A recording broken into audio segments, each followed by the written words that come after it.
Well, Eric, thank you so much for joining me today to record this duet. Oh, super, super happy. When I saw your first video pop up, I was like, oh my gosh, that's totally cool. I want to get in on that. And then you were like already had thought about inviting me. I don't know. Either way, it was really, really cool. So I'm excited to be doing this as well. I had already had in mind I was going to do 2 volumes and that I'd be doubling up some of the genres between the 2 volumes. So the last one I did, Duke of Ska with Cody LeDuc. Mm-hmm. He was in my ska ensemble, and he was, younger player in town. I highlighted him, and at that time I was thinking, something a little bit newer for you. You have so much knowledge of like the old school ska stuff. You got all the reel-to-reel tapes and stuff. I thought I'd do something more Scatolites.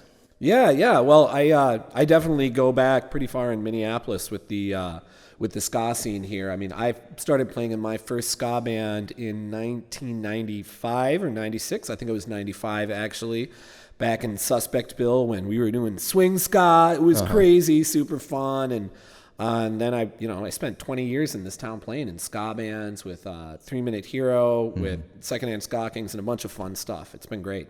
Yeah.